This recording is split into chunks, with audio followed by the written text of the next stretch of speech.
Master, I am detecting an exponential failure of the theorelative drive. The what now? No, I can't be bothered. Anna, you explain it. The theorelative drive enables the ship to create a corridor in space and time, and to leave at any point. So you can travel in time? Yes, it's one of the ship's many functions.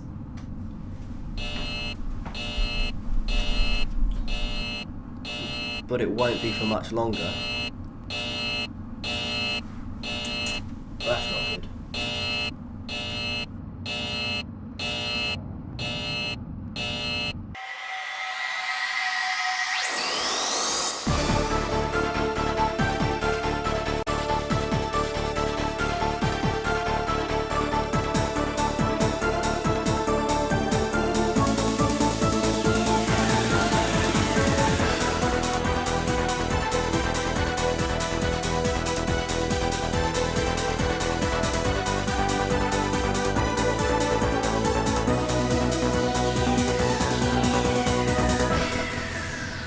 I thought Robo was some kind of supercomputer.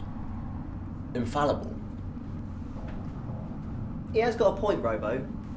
What are you doing to solve our little problem? I am sorry, Master. I am running a level 3 diagnostic on the systems responsible for identifying the fault. And what systems would they be? Those would be the diagnostic systems. Oh yeah, like that'll work.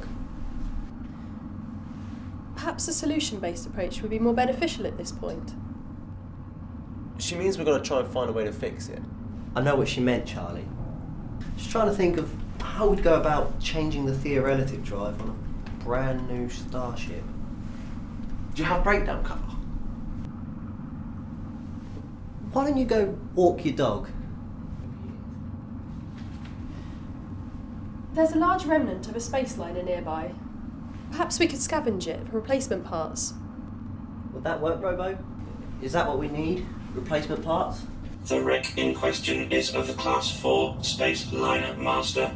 This would provide suitable components for us to reassemble to quark inhibitor assembly, restoring theorelative function. Stephen, is it wise that Charlie comes with us?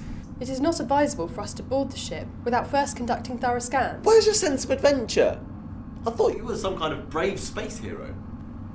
Well, To paraphrase an Earth saying, there are old space heroes, and there are bold space heroes, but there are no old, bold space heroes. look at it! Half it looks like it's missing. Well, let's go and have a look then. Robo, 3 to beam over to the liner. Would you like to specify a particular location, Master? There. Would it not be logical to investigate the area around the stern, where the drive section appears to be? All in good time, Anna.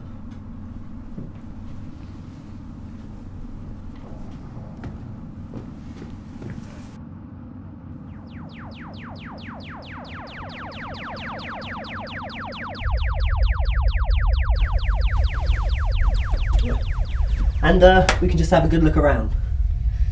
Our search will be compromised by the lack of light. What's that smell? It's awful. It's like my auntie's wardrobe. Why would you be in your auntie's wardrobe? What was that? The adventure you seek, in the form of danger. Stephen, we should beam back to the ship. Nonsense! Did anyone else think to bring a torch?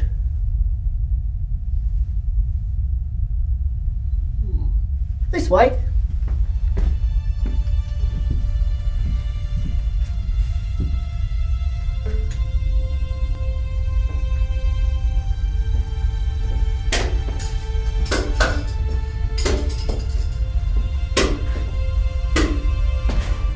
What was that? I assume one metallic object being forced into contact with another. Are you attempting to access the ship's system, Stephen? More specifically, I was attempting to get the lights on. I think that should be the first order of business.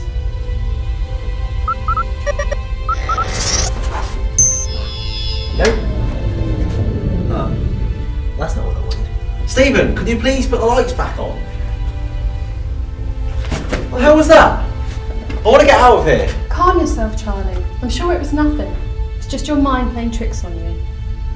Don't worry, I'll have the lights on in a jiffy.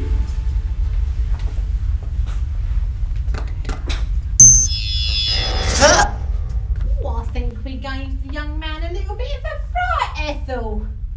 Who are you? Where'd you come from? I'm Ethel. This is Beryl. Look at Beryl. Two nice young men. Yes.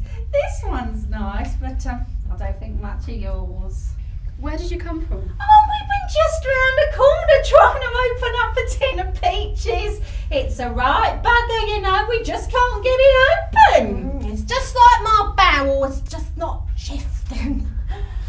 Perhaps this nice young man could come and help us open our tin, Beryl. Yes, would you? We'd be ever so grateful. Yeah, we really would. grateful. Yeah, Very yeah. grateful. Very, very grateful. Something's not right, Stephen. Could be the smell. Why aren't there any portholes on this ship? How long have they been here? Why are they here?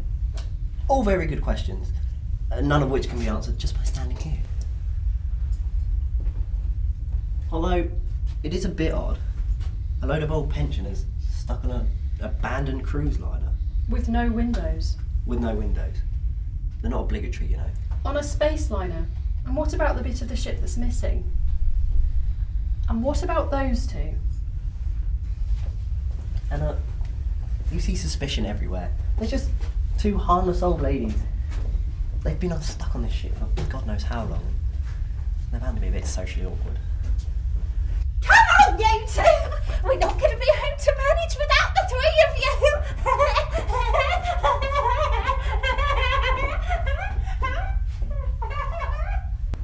Fairies are done! Oh, look at his little face, Ethel. He's excited to see another cake. Here, don't you worry, Charlie boy. We'll feed you and your little friends up. Don't you worry.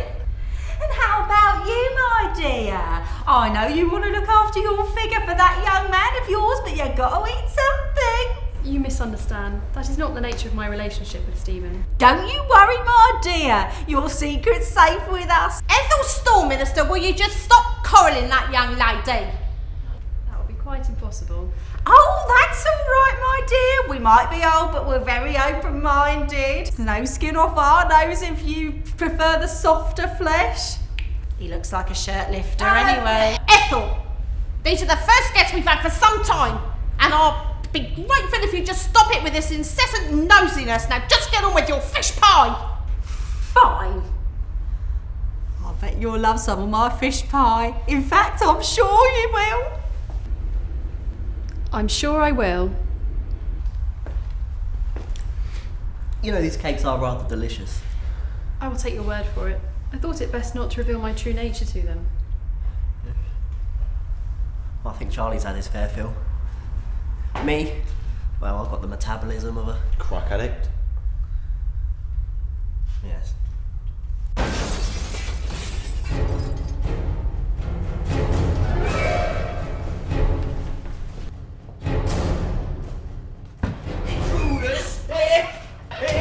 You're gonna wish you'd never set foot on our space liner.